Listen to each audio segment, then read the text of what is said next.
ہمارا معاشرہ اور حسینی طرز زندگی کا ایک اہم عنوان آپ کی خدمت میں بیان کرنا ہے۔ لیکن معلوم تو کہ محبت ہمارے وجود میں کرتی کیا ہے۔ ابو الحسن خلئی شاعر ہے، مداح اہل بیت ہے، اہل بیت علیہم الصلاۃ والسلام کا ذکر شعر حتیٰ یہاں تک بعض تاریخ میں ملتا ہے کہ ایک مرتبہ انہوں نے شعر کہا اور اسی وقت ایک شیعہ شاعر تھے جن کا نام ابن حماد تھا۔ جو نتیجہ ہے وہ میں پہلے بتا رہا ہوں، ان کا پاسٹ ابھی آپ کی خدمت میں بتاؤں گا۔ انہوں نے ایک شعر کہا مولا متقیان کی شان میں۔ ایک شاعر جو نسل سے شیعہ تھے جن کا نام ابن حماد ہے، انہوں نے بھی شعر کہا۔ یہ کہہ رہے تھے ہمارا شعر اچھا ہے۔ شاعروں کی یہ فطرت ہوتی ہے، ہر شاعر کو اپنا شعر اچھا لگتا ہے۔ ابن حماد کہہ رہے تھے ہمارا شعر اچھا ہے۔ یہ ہوا فیصلہ حضرت امیر کریں، لہذا ان دونوں نے اپنے اشعار زریح مولا میں ڈالے، اور زری سے جب وہ کاغذ نکلا ہے تو سونے کے پانی سے جناب ابو الحسن خلئی کے شعر کے نیچے لکھا تھا احسنتم، اور ابن حماد کے شعر کے نیچے لکھا ہوا تھا احسنتم، لیکن پانی چاندی کا تھا۔ تو جو فرما رہے ہیں پانی چاندی کا تھا۔ ان کو شکوہ بھی ہوا۔ پھر حضرت امیر نے کہا کہ دیکھو یہ نئے آئے ہیں ہماری بارگاہ میں، تم تو اپنے ہو۔ یہیں پہ ایک بات کہوں بریکٹ میں، دو چار حاجتیں پوری نہ ہونا تو ائمہ سے ناراض نہ ہونا، وہ چاہتے ہیں بار بار ان کے در پہ آؤ۔ بعض آوازیں خدا کو اتنی اچھی لگتی ہیں کہ حاجت دیر میں پوری کرتا ہے۔ توجہ فرما رہے ہیں، تو وہاں گھبرا مت جانا میرے اللہ اتنے دن سے میں مانگ رہا ہوں، میری حاجت کیوں نہیں پوری ہوتی۔ یہ بھی ایک بہترین طریقہ ہے کہ اللہ چاہتا ہے تمہاری مناجات کو سننا، اہل بیت چاہتے ہیں کہ ان کے در پر تم آؤ۔ بہرکیف ابو الحسن خلئی کا پاسٹ آپ کو بتاؤں کہ محبت اہل بیت نے کیا کیا۔ ان کی والدہ اور ان کے والد یعنی ماں باپ دونوں ناصبی وہ لوگ جو اہل بیت کو برا بھلا کہتے ہیں۔ تو جو فرما رہے ہیں اہل بیت کو برا بھلا کہتے ہیں۔ بہت سے لوگ اہل بیت کو نہیں مانتے لیکن اہل بیت کو برا بھلا نہیں کہتے، لیکن ناصبی وہ لوگ ہیں جو اہل بیت علیہم الصلاۃ والسلام کو برا بھلا کہتے ہیں۔ ان کی ماں نے نذر مانی کہ اگر اللہ نے مجھے بیٹا دیا تو اس بیٹے کو میں وہاں بٹھاؤں گی جہاں سے کربلا کے زائرین کا گزر ہوتا ہے۔ یہ واقعہ علامہ امینی نے لکھا ہے، اگر انہوں نے نہ لکھا ہوتا تو شاید میں نہیں پڑھ پاتا۔ اتنا معتبر رائٹر جس کے بارے میں نے عرض کیا کہ جس نے اپنی پوری زندگی دفاع ولایت میں صرف کر دی ہے، علامہ نے اس واقعے کو کتاب الغدیر میں لکھا۔ وہ کہتے ہیں ماں نے ان کی نذر مانا کہ اگر اللہ نے مجھے بیٹا دیا تو میں اپنے بیٹے کو اس جگہ پر بھیجوں گی جہاں سے زائرین کربلا گزرتے ہیں، تاکہ میرا بیٹا انہیں قتل کرے، ان کے مال کو غارت کرے، برباد کرے، یعنی ایک ڈاکو بنا کر زائرین کربلا کے لیے بھیجوں گی۔ اولاد ہوئی، خدا بھی بڑے سخت امتحانات لیتا ہے۔ اولاد ہوئی، بیٹا جوان ہوا، ماں نے بیٹے سے کہا میں نے نذر یہ مانی، اسلحہ دے کر ماں نے بھیجا اس جگہ پر جہاں پر زائرین کربلا کا گزر ہوتا ہے۔ یہ بیٹھے انتظار میں کہ کوئی قافلہ گزرے، میں قتل و غارت مچاؤں اور لوگوں سے مال و دولت ان کی چھین لوں۔ بیٹھے تھے، بہت دیر سے وہاں سے کوئی قافلہ نہیں گزرا، تھک گئے، نیند آئی۔ اب عالم خواب میں انہوں نے عجیب منظر دیکھا۔ بچوں کے لیے عرض کروں کہ جب یہ سو رہے تھے اسی دوران ایک قافلہ وہاں سے گزرا تھا، لیکن ان کے اوپر نیند غالب تھی۔ انہوں نے عالم خواب میں کیا دیکھا کہ محشر بپا ہے اور مجھے کھینچ کر جہنم کی سمت لے جایا جا رہا ہے۔ پیغمبر اکرم پوچھتے کہاں لے جا رہے ہو؟ ملائکہ نے بتایا رسول اللہ یہ آپ کے بیٹے کے زائرین کو قتل کرنے کے ارادے سے بیٹھا تھا۔ پیغمبر نے فرمایا اسے جانے دو، چھوڑ دو، چونکہ جہاں یہ بیٹھا تھا وہاں سے زائرین کربلا کے قدموں کی گرد و غبار اٹھی ہے اور اس کے چہرے پہ بیٹھ گئی ہے، لہذا اب اسے جہنم میں مت لے جانا۔ مطلب سمجھ رہے ہیں؟ وہیں سے ایک انقلاب آیا، جب یہ آنکھ کھولا یہ وہیں سے سیدھا کربلا گیا اور مولا کی بارگاہ میں معافی مانگا۔ میں پوری یہ تمہید کیوں نقل کر رہا تھا آپ کے حضور میں کہ محبت اہل بیت کیا کرتی ہے، انسان کو بدل کے رکھ دیتی ہے، انسان کو چینج کر کے رکھ دیتی ہے۔ ہم الحمدللہ 2 مہینہ 8 دن ذکر سید الشہداء، ذکر کربلا، اور پورے سال بھی ہمارے ہاں مجالس محافل کا ایک سلسلہ رہتا ہے، تو ایک سوال اپنے آپ سے کیا جائے، وہ یہ کہ یہ معاشرہ جو میرا ہے، اس معاشرے میں کون سی کمیاں ہیں جو اس معاشرے کو وقت کے امام سے قریب نہیں ہونے دینی۔ میں نے کل آپ کی خدمت میں عرض کیا تھا کہ آپ کو شباہت پیدا کرنی ہے۔ آج ایک چیز آپ کی خدمت میں بہت اہم ذکر کرنے جا رہا ہوں جو ہمارے معاشرے میں کم ہوتی جا رہی ہے، حتیٰ واقعہ کربلا بھی رونما ہونے کی ایک وجہ وہی بات تھی جسے کہتے ہیں آخرت کو فراموش کر دینا۔ بہت توجہ فرمائیے گا، بہت اہم موضوع ہے۔ میں جن جن موضوعات اور ٹاپک کو آپ کی خدمت میں بیان کر رہا ہوں یہ ایک دن کا موضوع نہیں ہے، لیکن کوشش کر رہا ہوں کہ بڑے اختصار کے ساتھ آپ کی خدمت میں بیان کروں۔ ایک چیز جس کو قرآن بار بار فوکس کرتا ہے وہ آخرت ہے۔ بار بار قرآن کی آیتوں میں دیکھیے وَهُمْ بِالْآخِرَةِ يُوقِنُونَ، یا قرآن ایک مقام پر کیا کہتا ہے؟ قرآن کہتا ہے کہ یہ ما هذه الحیات الدنیا الا لہو ولعب، یہ جو دنیا کی زندگانی ہے یہ فقط کھیل تماشا ہے۔ وَإِنَّ الدَّارَ الْآخِرَةَ لَهِيَ الْحَيْوَانُ، حقیقت میں جو زندگی ہے وہ دار آخرت کی ہے۔ یا قرآن ایک مقام پر فرماتا ہے فَأَمَّا الَّذِينَ لَا يُؤْمِنُونَ بِالْآخِرَةِ، وہ لوگ جو آخرت پر ایمان نہیں رکھتے، قلوبہم منکرہ، ان کے دل حق کا انکار کر دیتے ہیں، وہم مستکبرون، اور وہ لوگ متکبر اور مغرور ہو جاتے ہیں۔ آپ ضرور اس مطلب کو تھوڑا غور فرمائیے گا۔ میں ابھی آپ کو بتاؤں گا کہ کربلا میں جو ایک لشکر جمع کیا گیا ہے حسین ابن علی کے مد مقابل، یہ لشکر آخرت کو فراموش کیے ہوئے۔ وہ انسان جسے آخرت یاد ہو وہ کبھی حسین ابن علی کا ساتھ نہیں چھوڑ سکتا، یاد رکھیے گا۔ کیسے انسان آخرت یاد ہو اور حسین کا ساتھ چھوڑ دے؟ کسی کو معلوم ہو کہ آخرت ہے، جنت ہے، جہنم ہے، وہ حسین ابن علی کا ساتھ چھوڑ دے گا؟ ممکن ہی نہیں ہے۔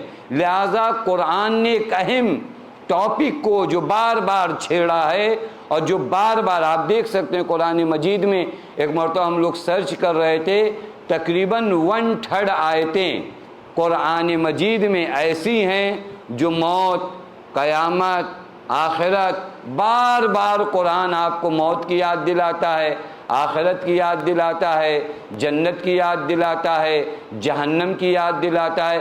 بھائی قرآن میں ایک ٹاپک کو لے کر 1000 سے زیادہ آیتیں ہوں تو اس کا مطلب یہ ہے کہ وہ میری زندگی کا ایک اہم ٹاپک اور ایک اہم عنوان ہے۔ اور اگر کسی معاشرے سے آخرت نکل جائے اور وہ معاشرہ آخرت کو بھول جائے تو یاد رکھیے گا جو سماج، جو معاشرہ آخرت فراموشی کا شکار ہو جاتا ہے وہ امام وقت کا ناصر نہیں بن پاتا، وہ امام وقت کی نصرت نہیں کر پاتا۔ قرآن کو آپ دیکھ لیجئے، قرآن بار بار کہتا ہے یہ آخرت کو اگر بھول جاؤ گے تو قلوبہم منکرہ، اس کا دل انکار کرنے والا بن جائے گا۔ پوری تاریخ اٹھا کر دیکھو، خدا کی قسم جن لوگوں نے ائمہ کا انکار کیا ہے ان کی آنکھوں کے سامنے دنیا عظیم تھی اور آخرت کی کوئی ویلو نہیں تھی۔ انہوں نے دنیا کے لیے اہل بیت علیہم الصلاۃ والسلام کا انکار کیا ہے۔ ہمیشہ ہر دور میں، حتیٰ پیغمبر کا جنہوں نے انکار کیا ہے ان کی نگاہوں میں بھی دنیا تھی، آخرت نہیں تھی۔ آپ یہ بنی اسرائیل کو دیکھ لیجئے، قرآن کہتا ہے یہ رسول کو اس طرح پہچانتے تھے، یعرفونہ کما یعرفون ابناءہم، یہ رسول کو ایسا پہچانتے تھے جیسا ایک باپ اپنے بیٹے کو پہچانتا ہے۔ کتنی بھی بھیڑ ہو، کتنا بھی مجمع ہو، اگر اس مجمع میں بیٹا نظر آئے تو آدمی یہ انکار نہیں کر سکتا کہ میں نے نہیں پہچانا۔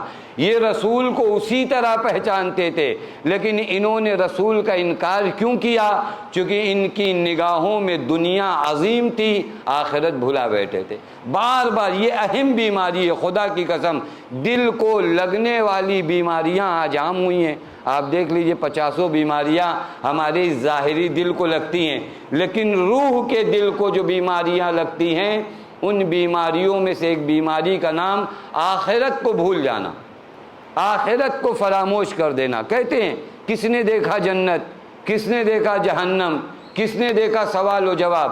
آخرت کو جب بھی انسان بھولتا ہے دل کی بیماری کا شکار ہوتا ہے، اور جب دل بیمار ہو جاتا ہے تو معلوم ہے قرآن کیا کہتا ہے، لقد وَلَقَدْ ذَرَأْنَا لِجَهَنَّمَ كَثِيرًا مِنَ الْجِنِّ وَالْإِنسِ لَهُمْ قُلُوبٌ لَا يَفْقَهُونَ بِهَا وَلَهُمْ أَعْيُنٌ لَا يُبْصِرُونَ بِهَا وَلَهُمْ آذَانٌ لَا يَسْمَعُونَ بِهَا۔ عجیب ہے، قرآن کہتا ہے بہت سے جنوں انس کو خلق کیا گیا ہے جہنم کے لیے۔ کون ہے یہ لوگ؟ لہم قلوب لا یفقہون بہا، ان کے پاس دل تو ہے لیکن غور نہیں کرتے۔ لہم اعین، ان کے پاس آنکھیں تو ہیں دیکھتے نہیں ہیں۔ لہم آذان، ان کے پاس کان تو ہے سنتے نہیں ہیں۔ اولئک کالانعام، قرآن کہتا ہے انہیں انسان مت کہنا، یہ جانور ہیں، بل ہم اضل، بلکہ جانور سے بھی بدتر۔ آپ دیکھ لیجئے، یعنی دل کام نہ کرے، آنکھیں کام نہ کریں، کان کام نہ کرے، کب؟ جب انسان آخرت بھلا دیتا ہے یہ بیماری لگ جاتی۔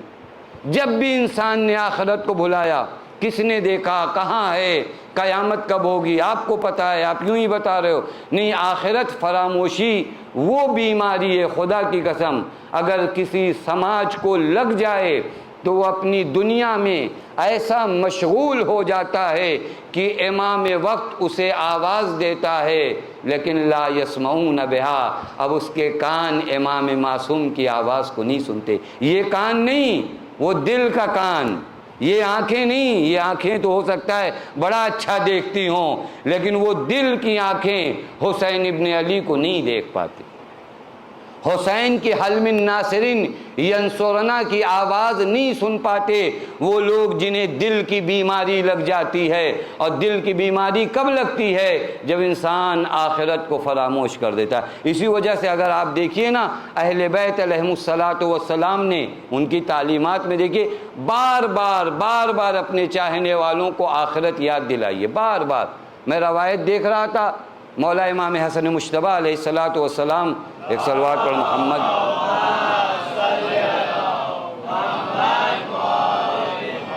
کہ ایک صحابی ہیں جن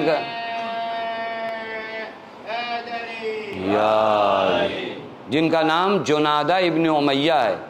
یہ کہتے ہیں، خود روایت نقل کرتے ہیں، کامل الزیارہ میں یہ روایت موجود ہے اور دیگر کتابوں میں بھی شاید موجود ہے۔ یہ کہتے ہیں کہ میں مولا کی بارگاہ میں حاضر ہوا کب؟ جب مولا کو زہر دیا جا چکا تھا۔ اب آپ کنڈیشن کو تھوڑا میں آپ کی خدمت میں بتا دوں، مولا کو زہر دیا گیا اور زہر کے بعد جگر کے ٹکڑے تشت میں، یہاں تک آپ مصائب میں سنتے ہیں۔ کہتے ہیں اس کنڈیشن میں میں مولا کی خدمت میں آیا، میں نے حضرت سے کہا مولا یہ آخری وقت ہے، میں رو رہا تھا، پھر بھی میں نے مولا سے کہا مولا مجھے کوئی نصیحت، کوئی واعظ۔ دیکھیں جب آدمی امام کے حضور میں آتا ہے تو سب سے بڑا کام یہ ہوتا ہے کہ مولا کا واعظ کچھ ہو تاکہ میرے لیے آسانی ہو جائے۔ یہ کہتے میں نے کہا یبن رسول اللہ اذنی، اے رسول کے بیٹے مجھے موعظہ کریے، نصیحت کریے۔ امام کی بات ہمیشہ اہم ہوتی ہے، لیکن اگر اس کنڈیشن میں امام ہوں کہ جگر کے ٹکڑے تشت میں ہوں، صحابی آ کر کہے کہ مولا کوئی وصیت، کوئی نصیحت کیجئے، تو حضرت کیا نصیحت کریں معلوم ہے؟ حضرت فرما رہے ہیں، عجیب جملہ ہے، حضرت فرما رہے ہیں استعدّا لسفرک وحصل زادک قبل حلول اجلک۔ مولا فرماتے ہیں اے جنادا، قبل اس کے کہ سفر درپیش ہو تیاری شروع کر دو۔ وحصل زادک قبل حلول اجلک، قبل اس کے کہ موت آئے زاد راہ کا انتظام کر لو۔ آپ توجہ فرمائیے گا، حضرت آخرت کی یاد دلا رہے ہیں اپنے صحابی کو اس آخری موقع پر۔ پھر اس کے بعد ذرا اور آگے بڑھیے تو حضرت فرماتے ہیں وَعْلَمْ أَنَّا تَطْلُبَ الدُّنْيَا وَالْمَوْتُ يَطْلُبُكَ، جان لے تو دنیا کی تلاش میں نکل رہا ہے اور موت تیری تلاش میں نکل رہی ہے۔ تو جو فرمائیے گا، خدا کی قسم زندگی کیسے گزارنا ہے، آ کر اہل بیت علیہ الصلوۃ والسلام سے پوچھے وَعْلَمْ أَنَّ تَطْلُبَ الدُّنْيَا وَالْمَوْتُ يَطْلُبُكَ، تو دنیا کی تلاش میں نکلا ہے، موت تیری تلاش میں نکلی ہے۔ یہ ہے آخرت، یہ ہے آخرت۔ اور آگے آئیے میں آپ کو بتا دوں، قرآن اہل بیت علیہ الصلوۃ والسلام نے ایک اہم عنوان جو ہماری خوشبختی کے لیے قائم کیا ہے، اس کا نام یاد آخرت ہے۔ اور آگے آئیے میں آپ کو ایک جگہ بتاؤں، آپ سب کو شاید یاد ہو، جنگ صفین سے جب حضرت امیر لوٹ رہے تھے، آپ کوفے میں داخل ہوئے، وہاں کے بعد آپ نے کوفے کو دارالامارہ بنایا۔ کوفے کا پورا مجمع حضرت امیر کے استقبال کو نکلا، چونکہ پہلی مرتبہ یہاں پر خلیفہ رسول تشریف لے آ رہے ہیں، پورا مجمع مولا کو ویلکم کہنے کے لیے باہر نکلا۔ حضرت امیر جو ہی کوفے میں داخل ہونے والے تھے، پشت کوفہ ایک قبرستان تھا، حضرت رک گئے۔ حضرت نے ان آنے والے زندہ انسانوں کو ابھی مخاطب نہیں کیا۔ توجہ فرمائیے گا، آپ اہل بیت کی تعلیم کو دیکھیے، یہ آنے والے، یہ ویلکم کہنے والے، یہ استقبال کرنے والے لوگوں کو حضرت امیر نے ابھی مخاطب نہیں کیا۔ حضرت نے مخاطب کس کو کیا؟ قبرستان میں سونے والے مردوں کو مخاطب کیا۔ معلوم ہے کیوں کیا؟ مولا یہ زندہ لوگ آپ کے سامنے کھڑے ہیں، پہلے انہیں تو مخاطب کر لو۔ حضرت فرمانا چاہیں گے کہ میں آخرت کی یاد دلا دوں انہیں، تاکہ یہ جن کی سانسیں چل رہی ہیں، یہ زندگی سمجھ رہے ہیں، یہ زندگی نہیں ہے، اگر یاد آخرت کے ساتھ جئیں گے تو یہ زندگی ہوگی۔ لہذا حضرت نے پہلے مردوں کو مخاطب کیا، یا اہل الدیار الموحشہ والمحال المخفصہ، یا اہل الدیار الموحشہ، اے وحشت زدہ گھروں میں رہنے والو، والمحال المخفضہ، اے تنہائیوں میں رہنے والو، یا اہل الغربہ، یا اہل التربہ، یا اہل الوحدہ، یا اہل الوحشہ، اے وحشت زدہ گھروں میں رہنے والو، اے مٹیوں کے گھروں میں رہنے والو، اے تنہائیوں میں رہنے والو، اے بے کسو یارو مددگار۔ حضرت وہاں قانون کیا بتا رہے ہیں، اسے غور کریے، انتم لنا فرط سابق ونحن لکم تبع لاحق۔ حضرت ان قبرستانوں کے مردوں سے کہہ رہے ہیں کہ آج جہاں تم پہنچے ہو، کل ہمیں بھی وہیں آنا ہے۔ پہلا درس کوفے میں